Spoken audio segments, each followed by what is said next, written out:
സ്നേഹത്തിലാണ് ഈ ആര്യ അന്വേഷിക്കും കല്യാണം കഴിച്ചു. ഈ Arya അന്വേഷിക്കയുടെ അടുത്തെത്തുന്നു.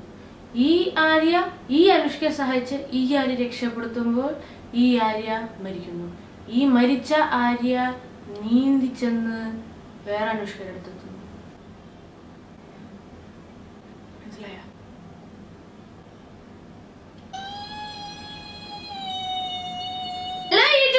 Lakshmi Menon, welcome to my channel. So last night I watched Irandam Ulagam. ഞാൻ ദേറ സീസണിലാണ് കണ്ടേ. ഒരു 11:30ക്കാണ് കണ്ടത്. അപ്പോൾ ഇരണ്ടാം ഉലകത്തിന്റെ ട്രെയിലർ കണ്ടപ്പോൾ തമിഴ് പടത്തിന്റെ അവതാർ വന്നു എന്ന് വിചാരിച്ചിട്ടാണ് ഞാൻ കാണാൻ പോയത്.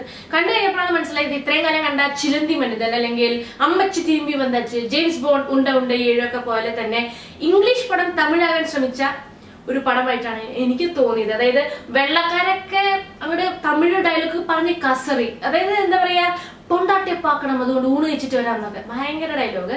പിന്നെ ഒരു അമ്മ എന്ന് പറഞ്ഞിട്ടൊരു വെള്ളക്കാരി പെൺകൊച്ചിനെ, അതായത് വൈക്കോൽ തുറു വെച്ച പോലത്തെ തലമുടിയായിട്ടൊരു പെൺകൊച്ചിനെ അമ്മ എന്ന് വെച്ചാൽ ഭയങ്കര ദൈവക്കേറ്റ് അതിൽ കാണിച്ചു കൂടിയിട്ടുണ്ട്.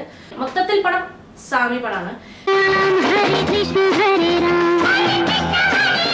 ഈ പടത്തിന്റെ ആർട്ട് വർക്കും സ്പെഷ്യൽ എഫക്ട്സും കാണാൻ വേണ്ടി സത്യം പറഞ്ഞാൽ ഈ പടം കാണാൻ പോവാം. പിന്നെ അവതാറിന്റെ ഒരു ഇമാജിനേഷൻ എന്ന് പറഞ്ഞാൽ ജെയിംസ് കാമറൂൺ ആണെങ്കിൽ ഇതിന്റെ ഇമാജിനേഷൻ ചെയ്തിരിക്കുന്നത് സെൽവരാഘവനാണല്ലോ. അപ്പൊ വൃത്തിയായിട്ട് അവൻ കഞ്ചാവ് അടിച്ചിട്ട് കുറെ അമിട്ട് പൊട്ടുന്ന മരങ്ങളും ചെടികളും എന്തൊക്കെയോ കുറെ ജീവികളൊക്കെയാണ് ഈ പടം മുഴുവൻ ഉള്ളത്. പിന്നെ ഒരു 1.5 സിംഹത്തിനെയൊക്കെ കാണിക്കുന്നുണ്ട്, സിംഹം എന്നൊക്കെ പറഞ്ഞിട്ട് എന്തൊക്കെയോ കാണിച്ചു വെച്ചിട്ടുണ്ട് ഫസ്റ്റ് പടത്തില്.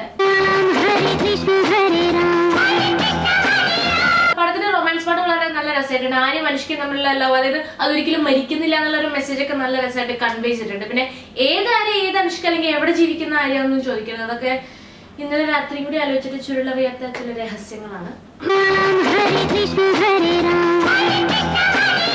പിന്നെ ചില അന്തം വിട്ടു പോകുന്ന സീനൊക്കെ ഉണ്ട്. അതായത് ആര്യയുടെ അച്ഛൻ എന്ന് പറഞ്ഞാൽ ബാത്റൂമിൽ പോയാൽ സ്വയം എണിക്കാൻ പോലും വയ്യാത്തൊരു മനുഷ്യനാണ്. ആ മനുഷ്യൻ മരിച്ച ശേഷം സ്കൂട്ടറിൽ വന്നിട്ട് ആര്യക്ക് 2 ഉപദേശമൊക്കെ ഫ്രീ ആയിട്ട് കൊടുത്തിട്ട് ആ വഴി പോകുന്നുണ്ട്.